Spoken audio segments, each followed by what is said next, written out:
Pablo Escobar organizó el tráfico de la cocaína, creó un sistema de distribución y ganó literalmente millones de dólares. Su supervivencia dependía de su capacidad para aterrorizar. Tenía que cometer actos abominables.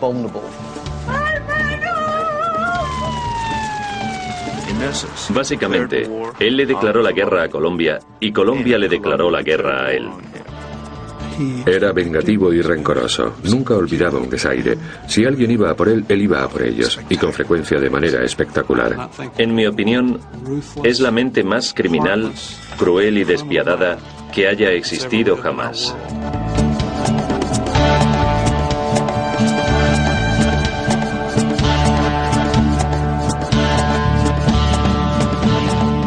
Pablo Escobar.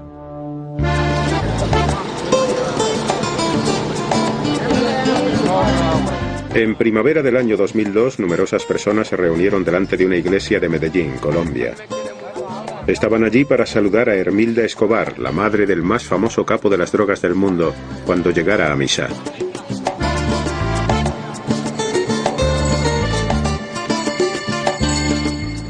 Desde que murió Pablo, se celebra una misa por él cada mes.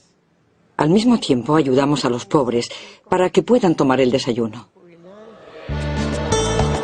Hermilda Escobar lo considera un tributo adecuado a su hijo Pablo, un hombre al que aún se reverencia como a un héroe en Medellín. En el resto del mundo, Pablo Escobar es conocido como uno de los criminales más peligrosos de la historia. El primer cabecilla del narcotráfico, un pionero cuyo legado de violencia y corrupción sigue vivo una década después de su muerte. Le caracterizó su salvajismo absoluto. Pero el tipo de terrorismo de Escobar no era nuevo en Colombia. Comenzó mucho antes incluso de que él naciera.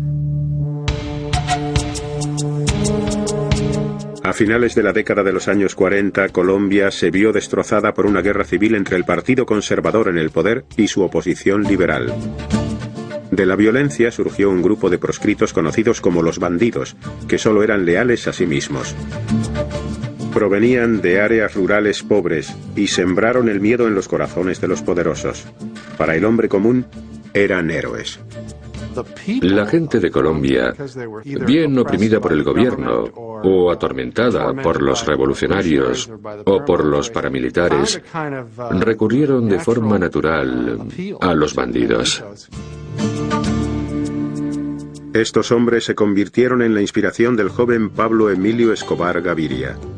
Pablo, hijo de Abel de Jesús y Hermilda Escobar, nació el 1 de diciembre de 1949. Fue el tercero de sus 7 hijos. La familia vivía en la comunidad campesina de Río Negro, a 37 kilómetros de la ciudad de Medellín. Su padre era granjero y su madre maestra. Ella provenía de la baja burguesía, pero estaba educada. Había luchado por su educación y estaba decidida a enseñar a otros. Mi padre era ganadero en Río Negro, donde poseía animales. Cada día él y sus empleados se levantaban a las 4 de la mañana y ordeñaban a las vacas para obtener queso, mantequilla y leche que mandaban a la aldea. Abel y Hermilda se casaron el 4 de marzo de 1946. Pablo nació 3 años después e inmediatamente se convirtió en el centro de atención. Lloraba todo el rato. Estaba muy mimado. Era muy mono cuando era pequeño. Todo el mundo quería tenerlo en brazos. Cuando Pablo comenzó a ir al colegio, su madre se había convertido en el principal sostén y cabeza de familia. Enseñó a sus hijos el valor de la educación y de la caridad. Fue una buena madre, una madre clásica. Pablo y sus hermanos y hermanas la querían mucho más que a su padre Abel. Ambos padres nos dieron buenos consejos, nos enseñaron a trabajar duro y, lo que es más importante, nos enseñaron a ser fieles a nuestra palabra. Más tarde solía afirmar que había crecido pobre en Colombia. No fue así. En realidad pertenecía a la clase media, incluso a la clase media alta. Los Escobar se trasladaban de pueblo en pueblo, a cualquier sitio donde la madre de Pablo pudiera encontrar trabajo como maestra. En todos los lugares donde vivió la familia nunca estaban completamente a salvo de la violencia que azotaba su país. Sufrimos mucho porque mi madre daba clases en una escuela fundada por el Partido Conservador. Por ello, los rebeldes del Partido Liberal vinieron un día a quemar la escuela e intentaron asesinar a mi madre y a todos nosotros, pero el ejército llegó y nos salvó. Pablo creció en un tiempo en que la violencia estaba por todas partes, en que su madre literalmente rezó y prometió una capilla a cierta imagen de la Virgen si su hijo no moría. Como a la mayoría de los chavales de Colombia, a Pablo le encantaban las historias sobre los héroes bandidos que merodeaban por la campiña. Admiraba su independencia y su forma de socorrer a los necesitados. Comenzó a intentar hacer lo mismo. En la escuela teníamos amigos más pobres que nosotros, y mi madre tenía crédito en las tiendas de alimentación de la zona, así que aprovechaba el crédito de mi madre y daba comida y bebidas a los niños pobres durante el descanso. Cuando era pequeño, solía llevar su comida a una imagen de Cristo que yo tenía en casa. Tomaba un pedazo de pan y un pedazo de carne, o la mejor comida que tenía. Iba a la estatua y le decía: «Pobre Cristo, ¿quieres un poco de carne?». En 1961, cuando Pablo contaba 12 años de edad, su familia finalmente se instaló en el pueblo de Envigado, al sur de Medellín. Su madre abrió una escuela elemental allí. Al año siguiente, el adolescente acudió a la Escuela de Segunda Enseñanza de Medellín. Salía con un grupo de estudiantes a favor de los políticos de izquierdas y de la Revolución Cubana, que había tenido lugar pocos años antes. Pablo admiraba especialmente cómo Fidel Castro se había enfrentado a la autoridad y había llegado a dirigir una nación. Pronto el adolescente se rebeló contra sus profesores. Le suspendieron por robar las respuestas de un examen y comunicarlas a los otros estudiantes. Comenzó a fumar marihuana y a saltarse las clases. En 1966, aquel rebelde de 16 años se salió de la escuela. Comenzó un ciclo de dormir durante todo el día y fumar marihuana sin parar hasta el amanecer. Soñaba con hacerse millonario, pero no le interesaba un trabajo tradicional. Se ve enfrentado a un dilema. Si quiere tener éxito, o bien tiene que cambiar su estilo de vida, ir a la universidad, hacer algo parecido, o podía dedicarse a algún tipo de negocio criminal. El adolescente comenzó a pasar cada vez más tiempo en las calles pobres de Medellín. La ciudad era un vivero del crimen, y Pablo pronto descubrió formas creativas de ganar dinero. Se cuenta que Pablo Escobar inició su carrera criminal robando lápidas de un cementerio, borrando las inscripciones y vendiéndolas en blanco a la gente. Pablo descubrió que era un líder natural. Pronto había formado su propia banda y estaba perpetrando crímenes más sofisticados. Empezó a darse cuenta de que también podía robar coches y vender las piezas en el mercado de segunda mano. Y luego decidió ir un paso más allá y ofrecer un seguro que se convirtió en una especie de extorsión, según la cual, si me pagas, no te robaré el coche. Pablo también utilizaba los coches que robaba para recompensar a sus ayudantes. Cuando cumplió los 21 tenía un grupo de leales seguidores que se volvería aún mayor. En 1971, un acaudalado terrateniente colombiano llamado Diego Echevarría fue secuestrado. Posteriormente apareció su cuerpo torturado y estrangulado hasta morir. Echevarría no era un personaje popular en Medellín. Era un rico industrial al que odiaba mucha gente pobre de allí. El caso no se resolvió jamás, pero el astuto Escobar se atribuyó acertadamente el mérito del asesinato. Demostraba que Pablo era una persona a tener en cuenta, que no temía desafiar a alguien de los estratos superiores de la sociedad de Medellín. Más que nada, Pablo era una persona muy carismática, estaba muy seguro de sí mismo y resultaba extraordinariamente convincente. Se podría decir que tenía un ego exagerado. La gente pobre de Medellín se alegró de la muerte de Echevarría. Comenzaron a llamar a Escobar el Doctor, un título de respeto. Mientras en Colombia crecía la fama de Escobar, un importante cambio social estaba ocurriendo en los Estados Unidos. Durante la década de los 60, los jóvenes norteamericanos habían disfrutado con la exaltación de la marihuana, pero la generación de los años 70 buscaba una droga más dura y potente. La cocaína se estaba convirtiendo rápidamente en la nueva adicción de Estados Unidos y pronto proporcionaría a Pablo Escobar el combustible para levantar un imperio criminal. En 1972, Pablo Escobar, de 22 años de edad, ya se había convertido en uno de los criminales más notorios de Medellín, Colombia. Había robado coches, vendido mercancías de contrabando e incluso se había atribuido el mérito de asesinar a un adinerado terrateniente. Ahora estaba preparado para ampliar sus actividades más allá de Medellín. La cocaína, un extracto de las hojas de coca que florecían por toda Colombia, se estaba convirtiendo rápidamente en la droga favorita de los Estados Unidos. Escobar lo consideró su oportunidad de ganar dinero a lo grande. Las drogas, primero la marihuana y luego la cocaína, ofrecían una oportunidad a los jóvenes de ganar dinero deprisa. Y sí, había una obsesión por enriquecerse con rapidez. Es decir, ¿para qué pasarse 20 o 30 años ganando apenas lo suficiente si podías conseguir 1 millón de la noche a la mañana? El negocio todavía era nuevo y estaba relativamente desorganizado cuando Escobar comenzó como intermediario. Compraba cocaína a los productores y la vendía a los traficantes, que la enviaban a los Estados Unidos. La buena disposición de Escobar para matar y torturar le daban ventaja sobre los demás narcotraficantes. Si se enteraba de un contacto lucrativo, simplemente se hacía cargo. Siempre demostró a todos los que le rodeaban que no dudaría ni un momento en eliminar a cualquiera que se cruzara en su camino o supusiera una amenaza para él en el futuro. Si las cosas no se hacían como él quería, los hacía asesinar y seguía disfrutando de la cena. Poco después, Pablo Escobar dirigía la industria de la cocaína en Colombia. Una vez que hubo conseguido introducirse en los círculos de la droga, obtenía todo lo que quería, especialmente si se trataba de dinero y sexo. Siempre había preferido la compañía de las adolescentes. A los 25 años de edad, se enteró de que una de sus jóvenes amigas estaba embarazada. Pablo se casó con María Victoria Henao Vallejo, de 15 años de edad, en marzo de 1976. Un mes más tarde nació su hijo Juan Pablo. La pareja tendría una hija, Manuela, 3 años y medio después.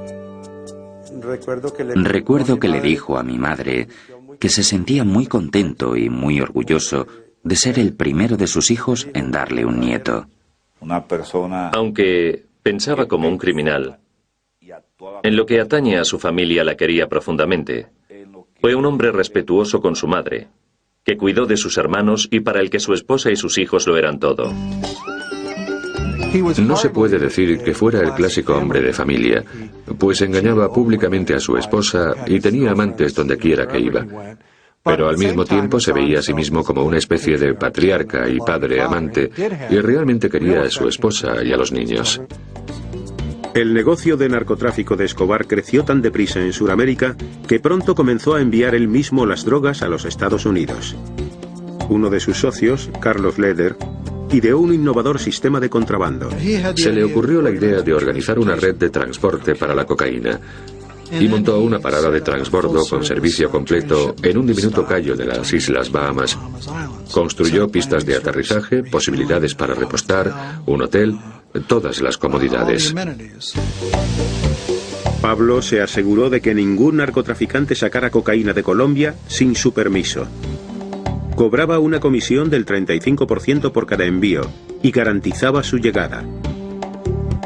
Con aún más dinero a su disposición, construyó sus propios laboratorios de procesamiento de la cocaína.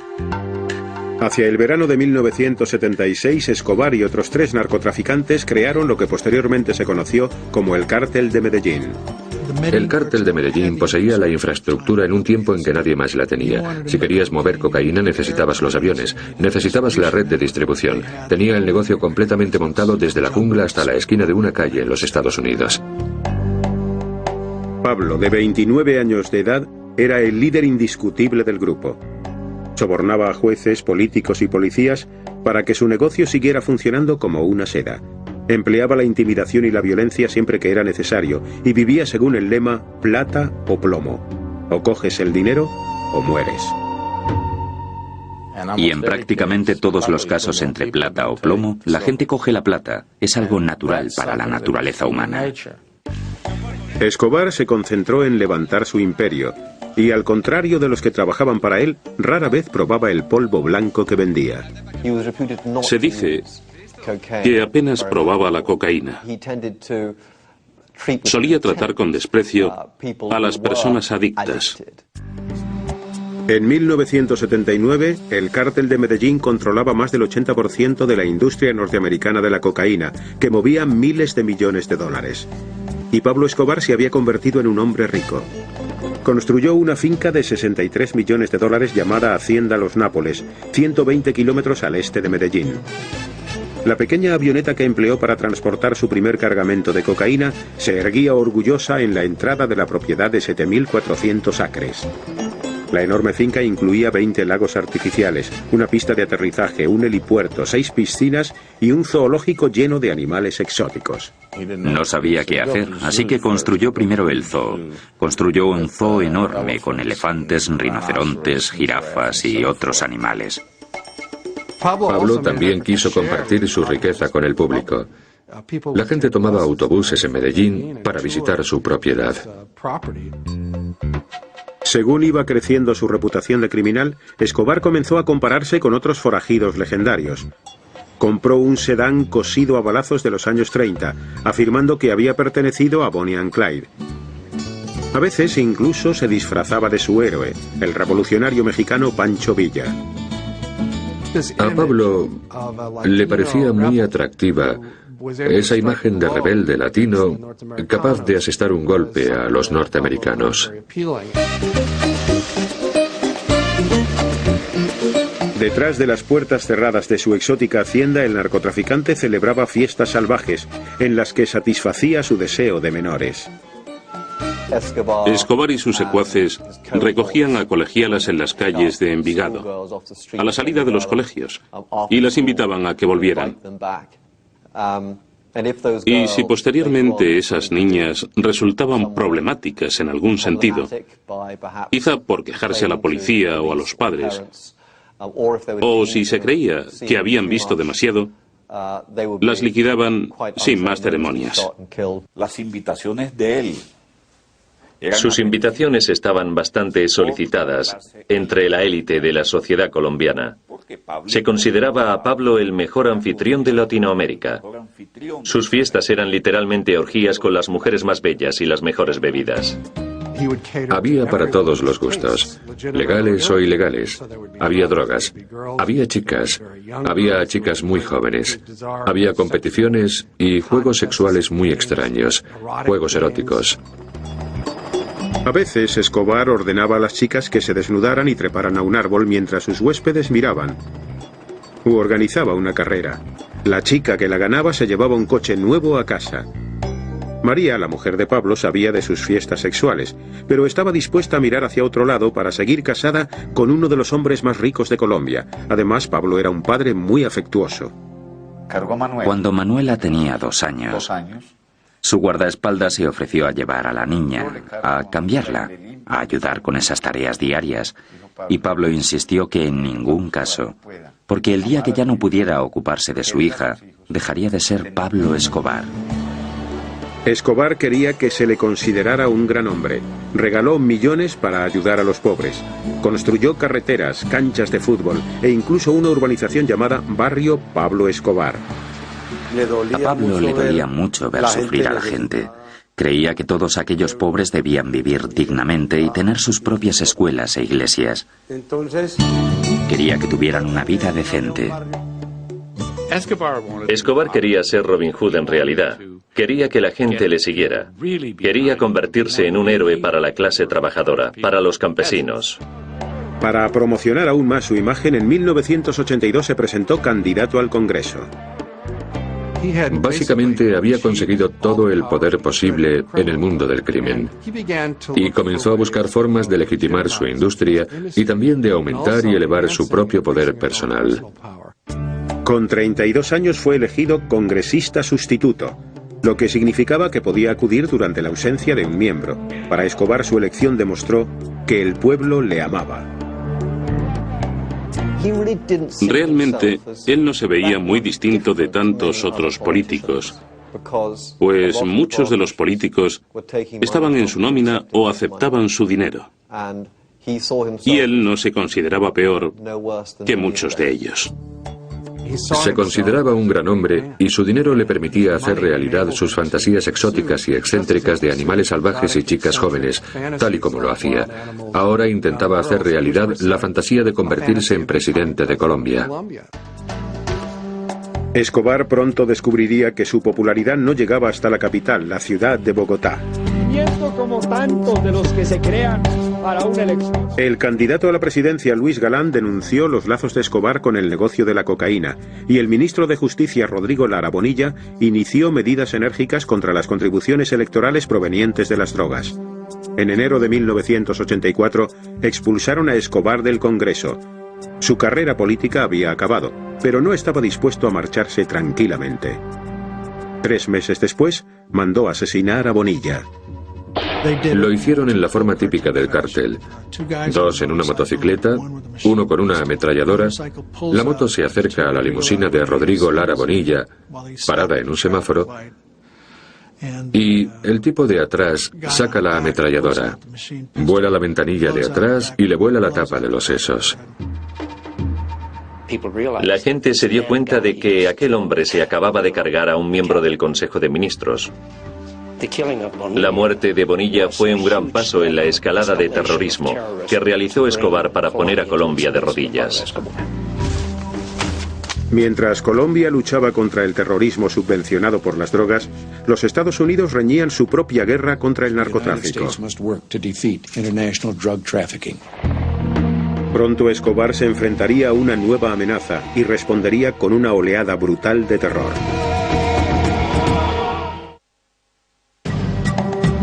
A mediados de la década de los 80, el imperio de la cocaína de Pablo Escobar tenía sida por la garganta a la nación colombiana. 3.700 kilómetros al norte, el presidente de los Estados Unidos había declarado una guerra a las drogas, que había convertido en una pieza clave de su administración.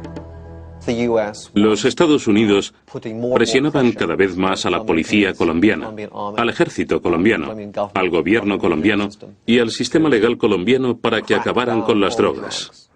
El gobierno de Colombia accedió a permitir que los Estados Unidos extraditaran a traficantes colombianos que enviaban drogas a Norteamérica. En Colombia, incluso aunque los hubieran detenido y condenado, habrían salido rápidamente.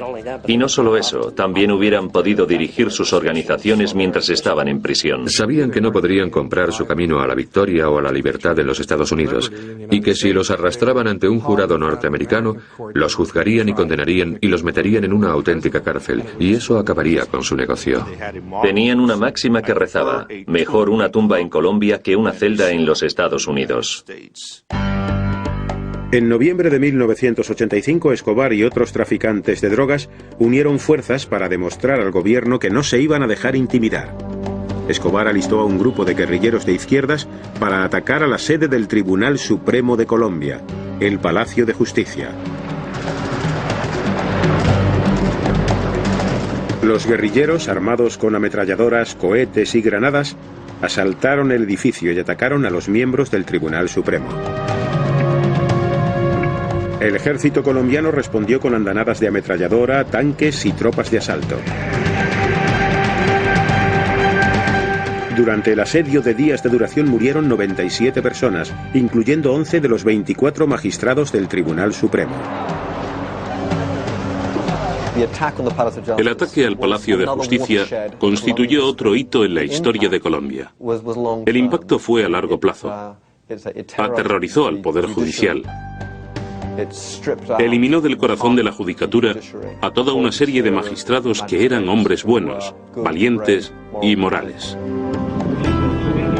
Los guerrilleros también destruyeron los documentos de extradición. Vendieron al pueblo de Colombia la idea de que el terrorismo estaba causado por la extradición. Al año siguiente, el Tribunal Supremo de Colombia invalidó el tratado que permitía la extradición. Pero pocos días después fue restablecido por el nuevo presidente de Colombia, Virgilio Barco. Pablo Escobar temía de nuevo que le enviaran a los Estados Unidos. Construyó casas seguras por toda Colombia y consiguió mantenerse un paso por delante de la ley gracias a los soplos de agentes del gobierno en su nómina y de sus leales seguidores campesinos. Alertaban a Escobar tan pronto como veían un helicóptero, en cuanto veían un camión de la policía que se aproximara a la zona, dándole tiempo de sobra para evitar la detención. Recuerdo una vez que había 2 helicópteros volando sobre el edificio buscándole. Mientras que cualquier otra persona habría salido corriendo del edificio presa del pánico, Pablo no salió hasta que se peinó y se afeitó. Después de más de 3 años de fuga, Escobar intentó cerrar un trato con el gobierno colombiano en 1989. Se entregaría con una condición: que no le extraditarían a Estados Unidos. El gobierno rehusó. Pablo no estaba dispuesto a aceptar aquella respuesta. El 18 de agosto, el candidato favorito a la presidencia, Luis Galán, iba a hablar en un mitin político de la campaña electoral. Luis Carlos Galán era probablemente lo que yo llamo el Kennedy colombiano. El pueblo le quería. Estaba en contra de las drogas, a favor de la extradición. Y eso es lo que tenía permanentemente preocupado a Escobar, la extradición. Justo cuando Galán iba a dirigirse a la multitud, le mató uno de los pistoleros de Escobar. El asesinato conmocionó al país. La gente de Colombia reaccionó de la misma forma que lo hubiera hecho la de los Estados Unidos. Un candidato muy popular a la presidencia había sido asesinado y se sabía quién era el responsable. Se comenzaba a considerar a aquella persona no solo un criminal o proscrito, sino literalmente un enemigo del Estado. Además, la campaña de terror de Escobar no había terminado. 3 meses después, el 27 de noviembre, hizo introducir una bomba clandestinamente en un avión de pasajeros de Avianca. El sucesor de Luis Galán, el candidato a la presidencia César Gaviria, debía viajar en ese vuelo. 3 minutos después del despegue de Bogotá, el aparato estalló y murieron las 107 personas que iban a bordo. Resultó que Gaviria ni siquiera volaba en el avión. Se habían cometido tantos actos de terrorismo que se trataba tan solo de una más de aquellas muchas cosas que ocurrían y que no tenían explicación, porque en la mayoría de los casos no decían fuimos nosotros, simplemente lo hacían. Puede que Pablo fuera un monstruo en muchos aspectos, pero no era estúpido y no estaba loco. Tenía muy bien pensado lo que hacía. Para Pablo Escobar, su supervivencia dependía de su capacidad de aterrorizar. Y para aterrorizar, tenía que cometer actos abominables. Se volvió cada vez más inmune a cualquier sentido del valor de la vida humana. A finales de la década, Pablo Escobar había originado una epidemia de violencia que estaba arrasando Colombia. Tan solo en Medellín había más de 200 asesinatos cada fin de semana. Y entre tanto, el imperio de la droga de Escobar seguía prosperando. En 1990, la revista Forbes señaló al narcoterrorista de 40 años como una de las personas más ricas del mundo, con un valor de aproximadamente $3.000 millones. Pero también había otra lista: los narcotraficantes más buscados de Estados Unidos. Pablo Escobar se enfrentaría pronto a una unidad militar de élite creada con un solo objetivo: cazarle. Para 1990, el narcotraficante multimillonario Pablo Escobar se había convertido en el hombre más temido de Colombia y en el criminal más famoso del mundo. En respuesta, el gobierno colombiano formó un equipo especial de operaciones conocido como el Bloque de Búsqueda. Su misión: acabar con Escobar. Lo organizó el gobierno colombiano, tomando los mejores policías de los grupos de élite, también del ejército, de los servicios secretos e investigadores de la oficina del fiscal. El bloque de búsqueda contaba también con un apoyo poderoso, un equipo sofisticado de expertos en vigilancia estadounidenses. Operaban desde pequeños aviones, iguales que las típicas avionetas privadas de playa de 2 hélices. De hecho, cada una de ellas era un avión espía de $50 millones, armado con antenas y dispositivos de escucha que les permitiría registrar prácticamente cualquier tipo de comunicación electrónica en la zona. El equipo de vigilancia se sintió conmocionado en numerosas ocasiones por la brutalidad de Escobar, incluso durante las llamadas telefónicas a su familia. Está hablando con su mujer. El teléfono está interceptado. Y le está diciendo cuánto la ama. Por detrás se oye clamar a alguien. Y él intenta tapar el auricular, pero no lo hace muy bien. Y le grita a la gente: tapadle la boca. Y luego sigue hablando con su mujer, diciéndole cuánto la echa de menos y cuánto la ama. Escobar nunca permanecía mucho tiempo en un lugar, pero cuando la policía colombiana y el bloque de búsqueda mataron a algunos de sus socios, el capo del narcotráfico se dio cuenta de que no podría huir para siempre, así que ideó un plan. 3 semanas después de que el nuevo presidente César Gaviria entrara en funciones, en agosto de 1990, los sicarios de Escobar raptaron a miembros de algunas de las familias más ricas de Colombia. Pablo esperaba que las familias presionaran al gobierno para que acabara con la extradición y poder evitar así que le enviaran a los Estados Unidos a ser juzgado. Cuando raptó a los retoños de aquellas familias y amenazó con matarlos, algunos de los miembros más prominentes de las familias, que habían sido ellos mismos antiguos presidentes y antiguos jefes del país, ejercieron presión sobre el gobierno para conseguir que sus familiares fueran liberados ilesos. La maniobra de Escobar funcionó. Para detener los secuestros, el gobierno prohibió la extradición. Desaparecida la amenaza de que le enviaran a los Estados Unidos, Escobar se rindió el 19 de junio de 1991. Cerró un trato con César Gaviria y fue el mejor trato de todos los tiempos para un criminal, pues accedía a declararse culpable de un crimen relativamente menor, a cambio de lo cual se le perdonaban todos sus crímenes del pasado. Intentamos vender la idea de que si él se entregaba y confesaba algunos crímenes, nosotros le meteríamos en la cárcel. Y en esa cárcel estaría seguro. Creo que subestimamos la capacidad de corrupción e intimidación de Escobar. El gobierno colombiano y César Gaviria aparecieron en los periódicos estadounidenses mostrando que habían arrestado a Pablo Escobar. Lo que no se decía era que Escobar se encontraba en una prisión construida por él, con guardas que él mismo había seleccionado. Y, por cierto, también eligió a los prisioneros que le acompañaban allí. La cárcel, llamada La Catedral, se construyó en una fértil ladera de la ciudad de Envigado, cerca de los amigos y la familia de Escobar. Cuando se trasladó allí, el complejo parecía más un club de campo que una prisión. Construyó un campo de fútbol en la cárcel, construyó una discoteca, solían invitar a amigas, a mujeres, celebraban fiestas, era una completa farsa. Mi parte favorita del trato es que la Policía Nacional de Colombia, incluyendo el bloque de búsqueda del coronel Martínez, no podía acercarse a 20 kilómetros de su prisión. Escobar entraba y salía como quería. Acudía a partidos de fútbol en Medellín y a clubes nocturnos de Envigado. La esposa y los hijos de Pablo le visitaban con frecuencia. En la catedral encontraban todas las comodidades de casa, incluyendo una casa de juegos construida especialmente para Manuela, su hija de 11 años. Puede que la condena a prisión de Escobar fuera una farsa, pero el gobierno le había dado al público lo que más deseaba: el cese del terror. Yo diría que Gaviria cumplió hasta cierto punto los deseos de los colombianos en aquel momento, en el sentido de, por favor, ¿podría acabarse esta violencia?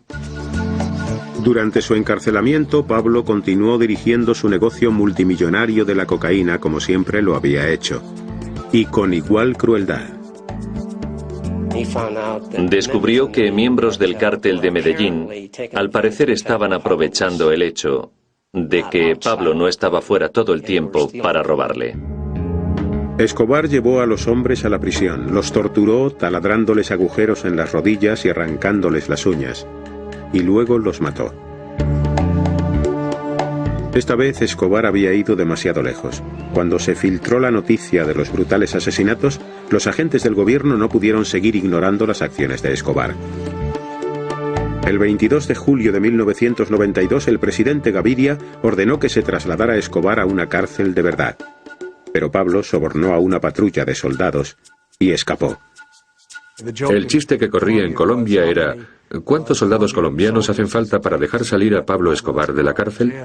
Y la respuesta, 1 para abrir las puertas y 5.000 para vigilar. Escobar estaba libre, pero sus enemigos se encontraban por todas partes, y pronto se le acabarían los lugares donde ocultarse. En julio de 1992, Pablo Escobar, de 42 años, escapó de la cárcel de la Catedral y estaba en fuga. Los gobiernos estadounidense y colombiano estaban decididos a hacer comparecer al capo ante la justicia. Una vez que se fugó de la Catedral, todo comenzó a derrumbarse. En la Catedral había contado con la protección del gobierno. De pronto, los perros le pisaban los talones. Sus amigos comenzaron a abandonarle, y pienso que se consideraba mucho mayor de lo que realmente era. Puede que fuera económicamente poderoso, pero ya no lo era desde el punto de vista humano. Escobar intentó febrilmente negociar un nuevo acuerdo con el gobierno. Creo que César Gaviria, en colaboración con el gobierno estadounidense, había decidido que ya no quería más tratos con Pablo Escobar, que iban a cazarlo y a matarlo. En el pasado, Escobar había utilizado el terrorismo para obligar al gobierno a darle lo que quería. Así que decidió intentarlo de nuevo. El 30 de enero de 1993, plantó un coche bomba cerca de una librería en una bulliciosa calle de Bogotá. La bomba explotó mientras la tienda estaba llena de niños con sus padres que compraban útiles para el colegio.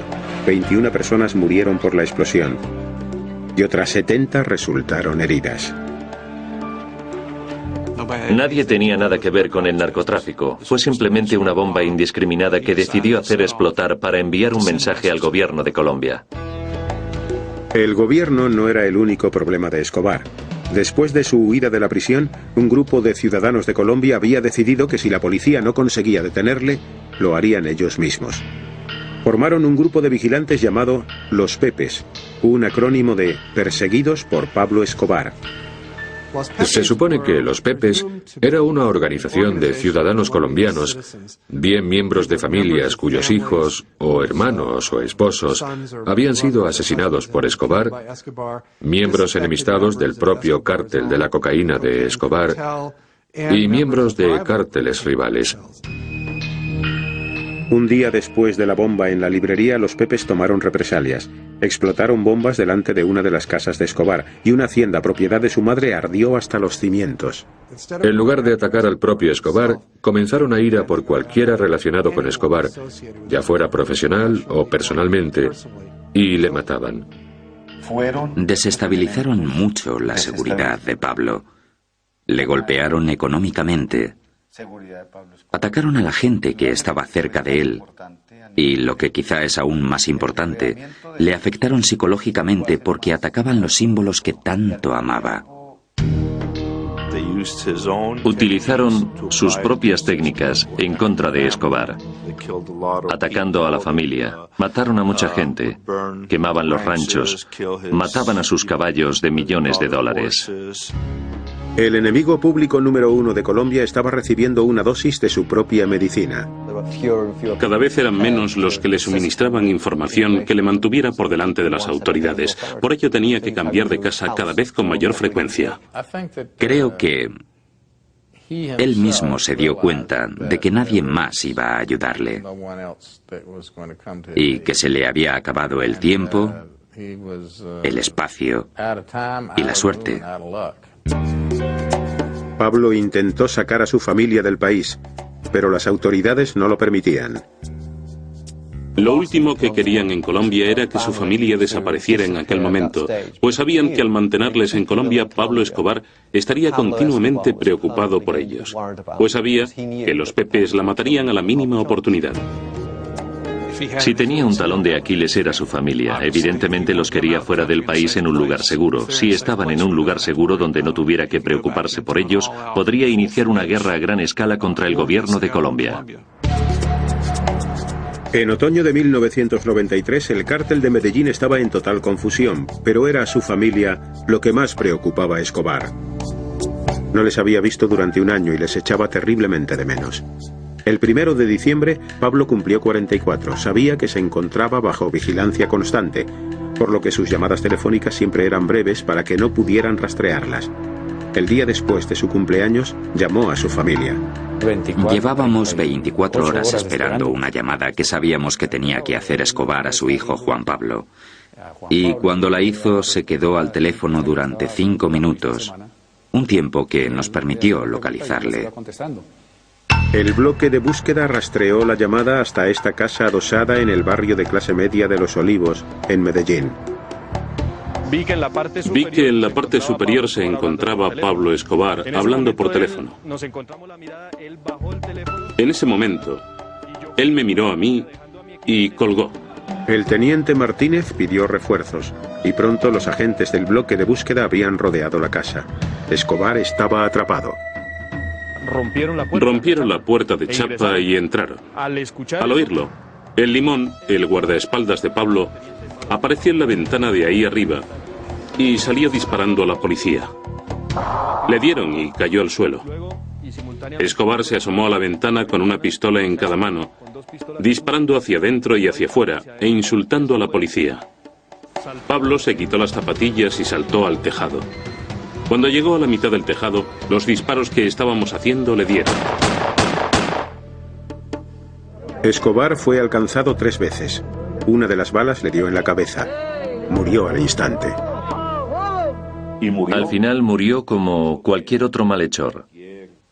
El peor criminal de este mundo, el mayor criminal del mundo del narcotráfico que había existido jamás, murió como un hombre cualquiera. El 3 de diciembre de 1993, más de 20.000 colombianos llenaron las calles de Medellín durante el funeral de Pablo Escobar. Algunos acudieron a celebrar, otros a lamentar la muerte del Robin Hood de Medellín. El último y más cruel de los bandidos ya no estaba. Era alguien temido y no especialmente respetado por el pueblo de Colombia, pero al mismo tiempo fue quizá uno de los colombianos más famosos y con más éxito de todos los tiempos. Y pienso que hubo al menos una punzada de orgullo nacional herido cuando finalmente le localizaron y le mataron. Pueden preguntar a los taxistas, ir a los barrios populares y preguntar a cualquiera sobre la imagen que quedó de Pablo en Medellín. Y dirán que es una imagen muy positiva, buena y saludable. No sé de ninguna mente más criminal, cruel y despiadada que haya existido en nuestro mundo desde siempre. En mi opinión, es el hombre más cruel que ha vivido jamás.